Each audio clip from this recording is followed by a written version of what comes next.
Hey there, I'm Michelle Gorman, a 30-year-old housewife. After tying the knot, I decided to put my administrative skills to good use by becoming a computer class instructor. My hubby, Mike, is the big shot as the president of his dad's company. He's always busy, running around with work stuff. But every now and then, I catch him looking all contemplative. It's those moments when we kick back and enjoy our favorite movie dates that I see him unwind. I feel lighter when I'm with you, he'd tell me. It warms my heart knowing I can lighten his load, even if just a bit. I wish I could offer more than just a listening ear or a shoulder to lean on, but I've always struggled with speaking up, even since I was a kid. I've always been more of a listener than a talker, you know. Luckily, Mike's been my rock, constantly boosting my confidence. My big bro, who's 4 years older, used to be the one looking out for me. Back then, I kinda resented it, but now I see the value in having someone in your corner. Mike has an older brother who serves as the vice president in their father's company. His wife, Mindy, is close in age to me, and we get along well. She's a driven woman, both reliable and kind. I admire how she stands her ground and expresses her opinions, yet she is also understanding and adaptable. Seeing her confront the mother-in-law was truly impressive. However, since they live far away, I regret not being able to see them often. On the other hand, the mother-in-law behaves with the air of a company president's daughter, always confident.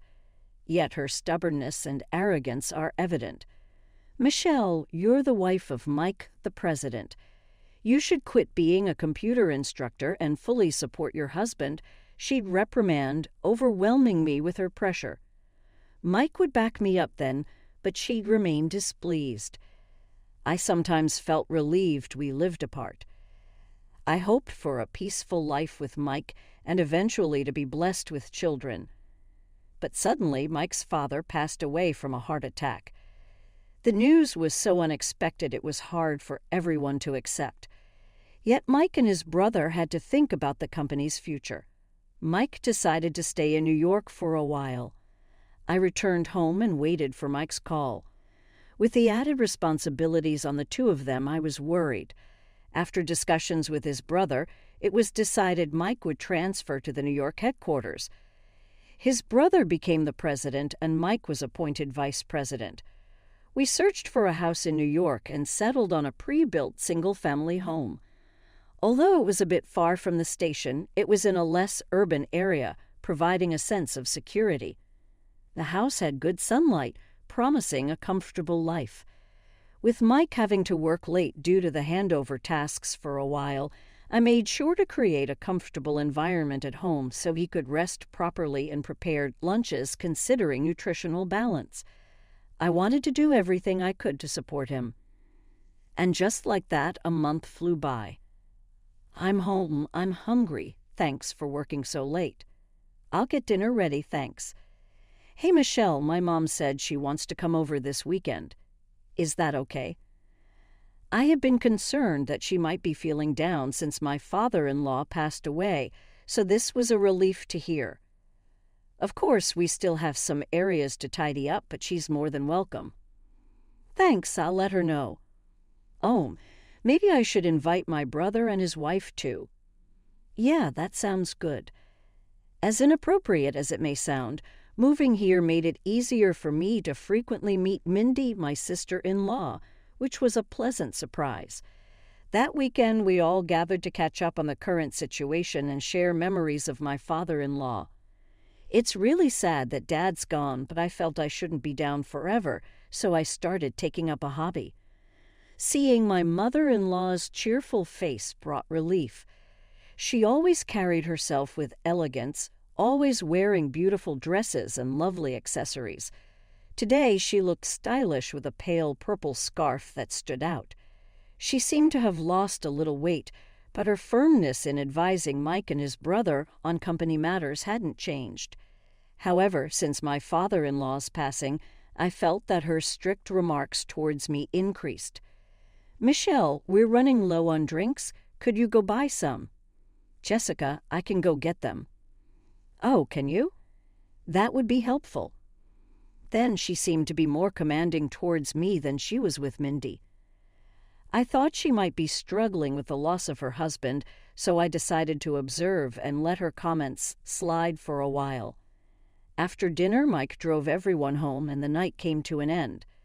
Since then, for some reason, my mother-in-law began visiting our home frequently. She started criticizing my housework and complaining about Mindy. Moreover, she began going through our fridge without permission, which left me stunned. "Michelle, Mike's so busy right now. You should pay more attention to the meals you prepare for him." "What if he collapses too?" "Yes, I'll be more careful." "Also, there's still trash here. Can't you clean up perfectly?" It continued like this. It felt as though she was picking on me just to pass the time. But when Mindy would visit, she'd quickly leave, saying she had other things to do. She said it wasn't because she disliked me, but I felt otherwise. Perhaps she found it easier to assert herself over me, who rarely countered, than over Mindy, who always spoke her mind. I thought about finding a job to spend less time at home, but even after finding one, the harassment from my mother-in-law intensified. "Michelle, we ran out of barbecue sauce at our place, so get some while you're out." "Oh, I brought a container with me, so let me take some leftovers." Her audacity sometimes left me dumbfounded. She could just as easily buy premium ingredients from an upscale store. Then an incident occurred. A necklace I cherished disappeared. It was a keepsake from my mother, which I had kept safely on a shelf in my room. The only person I could think of was my mother-in-law, who frequently visited. Though I didn't want to suspect her, she often looked around our home and probably knew where most things were. Despite searching everywhere, it remained missing. So I decided to ask her about it. That's when she responded with a fierce yell, "You probably lost it yourself. How dare you suspect me? What kind of person are you?" "I'm sorry, I searched everywhere I could think of, but I couldn't find it. It's a keepsake from my mother, and it means a lot to me." More than the anger I felt towards being accused, I was devastated about losing my mother's keepsake, and tears began to roll down. "I don't care, it's just a necklace. Why don't you just have Mike buy you a new one?" I realized she wouldn't understand my feelings and decided not to discuss it further. However, incidents kept occurring where money from my wallet and other items around the house would go missing. Though I kept a watchful eye on my mother-in-law's actions, I never saw her take anything. Confused and emotionally exhausted, I confided in Mindy, who asserted that my mother-in-law was definitely the prime suspect. No one else had access to our home. The realization saddened me, yet there was no concrete evidence of her theft, and I couldn't understand why she would do such a thing, especially since she continued to live a lavish lifestyle from the inheritance left by my father-in-law. Seeing my distress, Mindy made a suggestion. Little did I know at the time where this would lead. About 2 weeks after speaking to Mindy, "I'll be off then, Michelle. Just relax and enjoy your trip, okay? Be careful. Mike and his brother were going on a business trip to meet with a company from another state." Knowing about their trip, Mindy thought it might be a good time for us to take a break and invited me on a short vacation. Having been mentally and physically drained recently, the idea of a getaway was appealing. I packed early and placed my travel bag near the entrance, waiting for departure time. Suddenly, the doorbell rang. Wondering who it could be, I checked the video feed to find my mother-in-law. Not only her, but she was accompanied by several others. "Hello, Michelle, I brought some friends. Please open up." Opening the front door, I found my mother-in-law and about 7 of her friends, all carrying large bags. Were they going somewhere? "We're staying here tonight. Make us comfortable." Excuse. Me, didn't I mention it? We're seeing a play nearby tonight, and since it ends late, we're all staying here. This was news to me. My departure time was approaching. "Oh, did I inconvenience you? I heard from Jessica that you were open to having us." I hadn't heard anything of the sort, and it seemed she was making up the story as she went along. Growing increasingly frustrated, I replied firmly, "I'm sorry, but I wasn't informed of this. And I have plans." To my reply, she looked taken aback. "But you'll be back soon, right? We'll drop our bags and head out for a bit. Just prepare dinner and sleeping arrangements for us." Ignoring the fact that I had plans, I knew I couldn't let this slide. "I can't. I'm going on a trip." "A trip with whom?" "With Mindy." "Oh, just with Mindy. You can go any time. We've come all this way just for today." "How long are you going to make us wait?" Just then, I noticed something glinting around her neck. "Wait, that necklace you're wearing." To my astonishment, it was the same necklace that was a keepsake from my mother. "Jessica, where did you get that necklace?" "Why, it's just one of my collections. Is there a problem?" she answered with a smug look. "That can't be right. That necklace is a limited edition, and not many are out there." While I was exchanging words with her, Mindy arrived. "I was wondering why you didn't show up at our meeting place and didn't contact me. So this is what was happening." "I'm sorry I couldn't get in touch." Mindy, seeing my expression, instantly knew something was amiss. "What happened?" "I got upset because the necklace she's wearing is the same one as my mother's that went missing recently." "Oh, the one you kept in that box." Mindy purposefully said it loud enough for everyone to hear.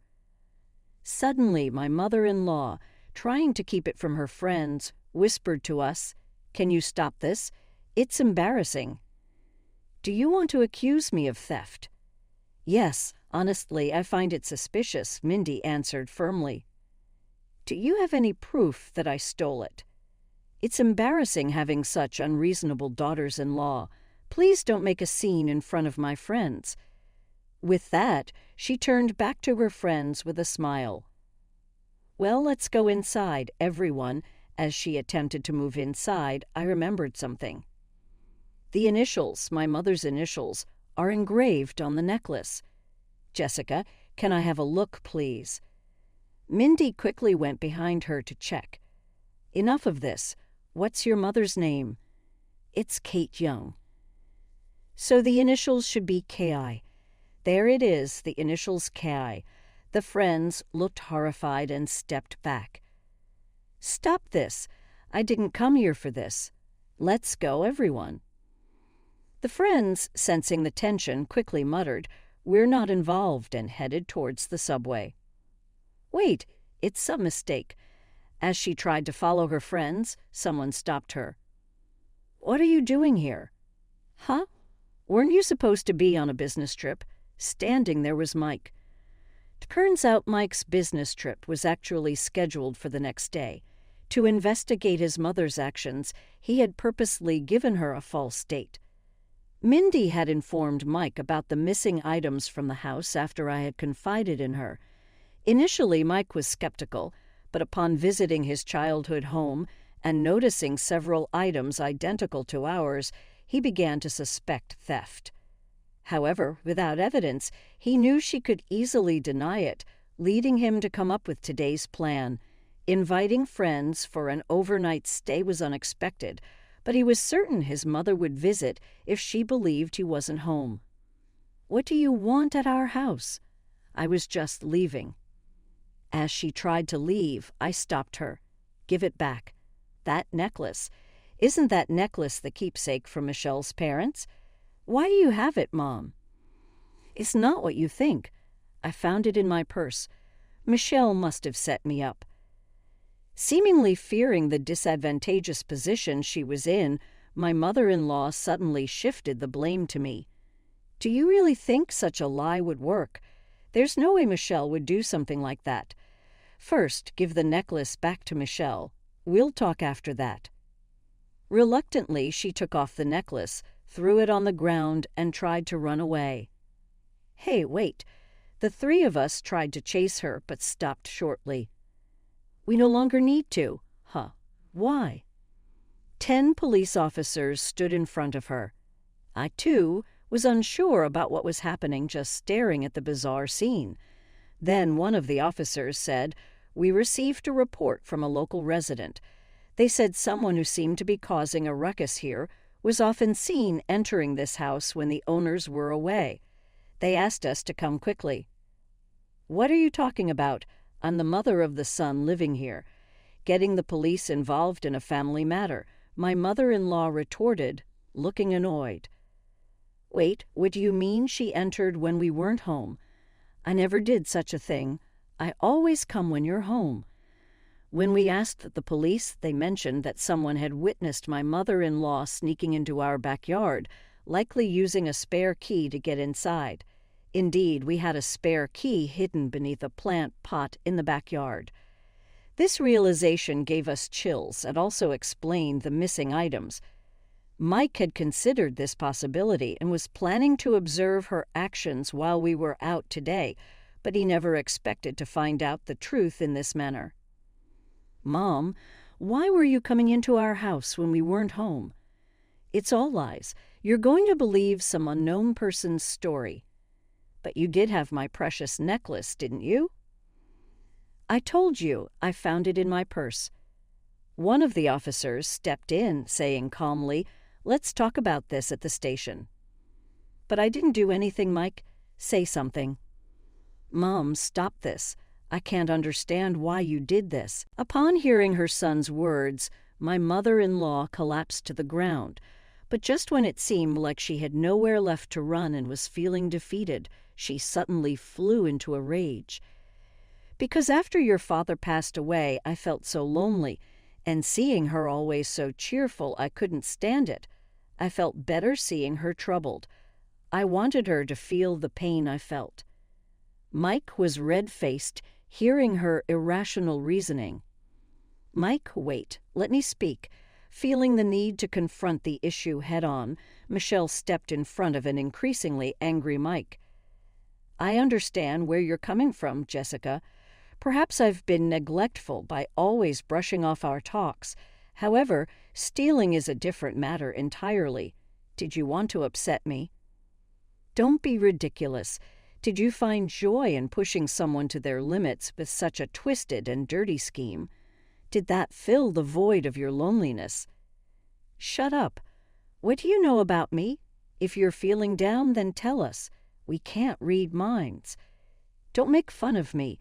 Why would I tell you anything, you worthless daughter-in-law?" "Mom, Michelle's right."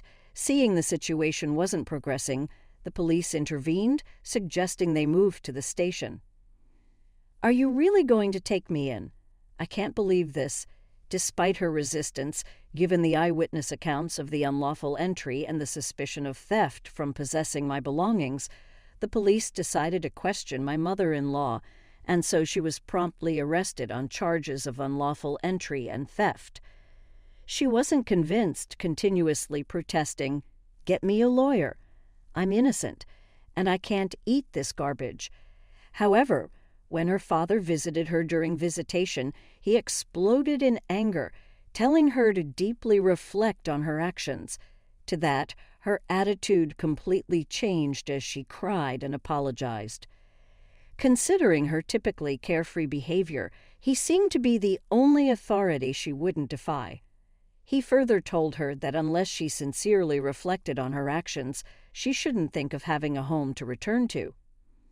Reluctantly, she seemed to accept the reality. Perhaps losing her husband had left my mother-in-law in search of her place. Were her fancy clothes and jewelry merely armor to keep herself strong? I even began to wonder if her different attitudes towards me and my sister-in-law were just attempts to mask her vulnerabilities. However, her excessive desires and inability to control them is a separate issue. Making wrong judgments led to this unfortunate incident. I was surprised to see the event escalate to this magnitude, but realizing that she had been using the spare key to enter our house without our knowledge genuinely terrified me. Later, I found out that the couple living diagonally across from us had reported her. The wife, who works from home, had noticed my mother-in-law entering our yard suspiciously multiple times and found it odd. I'm nothing but grateful for their brave actions. Since then, we've been leading a peaceful life.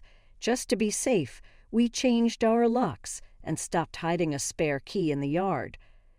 Mike severed ties with his mother and made her promise not to contact us ever again.